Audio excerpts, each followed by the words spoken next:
Hello everyone, আসসালামু আলাইকুম। আমি হালিমা আক্তার তমা। আজ আপনাদের সামনে আলোচনা করব the Bangladesh legal practitioner and bar council laws. এখান থেকে মূলত চেয়ারম্যান নির্বাচন এবং বার কাউন্সিল কর্তৃক গঠিত কমিটি সমূহ এটি আপনাদের সামনে তুলে ধরব। তো চলুন মূল আলোচনার দিকে এগোনো যাক। প্রথমেই বিধি ৭৫ বা রুল ৭৫ এখানে বলা আছে চেয়ারম্যান নির্বাচন প্রসঙ্গে মূলত মনে রাখবেন যে লিগ্যাল এডুকেশন কমিটি ব্যতীত অন্যান্য যত কমিটি আছে সব কিছুতে বার কাউন্সিল চেয়ারম্যান নির্বাচন করবেন। এবারে আসি পরবর্তী বিধি ৭৫ এ বা ইংরেজিতে বলা হয় রুল ৭৫ এ।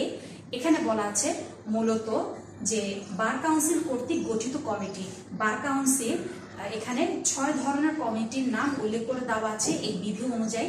এই ৬ ধরনের কমিটি বার কাউন্সিল গঠন করতে পারে। তো সেই ৬ ধরনের কমিটিগুলো কি কি? প্রথমেই আছে যে ল রিফর্ম কমিটি, আর এখানে সর্বোচ্চ সদস্য সংখ্যা হলো ৫ জন। তারপরে সেকেন্ড বা দ্বিতীয় কমিটি সেটা হলো human rights and legal aid committee, এখানেও সর্বোচ্চ সদস্য সংখ্যা হলো ৫ জন। এবার আসি ৩ নম্বরে হাউস কমিটি, এখানেও সর্বোচ্চ সদস্য সংখ্যা হলো ৫ জন। এবার ৪ নম্বরে রিলিফ কমিটি, এখানেও সর্বোচ্চ সদস্য সংখ্যা হচ্ছে ৫ জন। এবার আসি ৫ নম্বর কমিটি।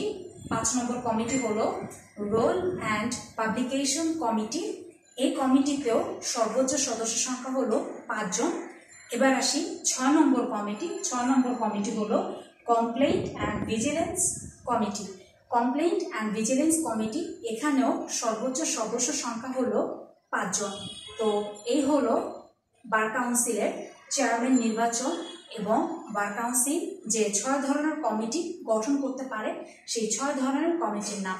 তো আজকের ক্লাসটি কেমন লাগলো অবশ্যই আপনাদের মূল্যবান মন্তব্যটি কমেন্ট বক্সে লিখে পাঠাবেন। আর অবশ্যই আমার নতুন নতুন ভিডিও পেতে এবং আমার সাথে যুক্ত হতে আমার ফেসবুক পেজটিকে ফলো বাটন প্রেস করে আমার ইউটিউব চ্যানেলটি সাবস্ক্রাইব করে সাথেই থাকুন।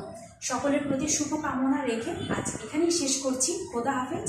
দেখা হচ্ছে পরবর্তী নতুন ভিডিওতে। সকলেই ভালো থাকবেন, সুস্থ থাকবেন। খোদা হাফেজ।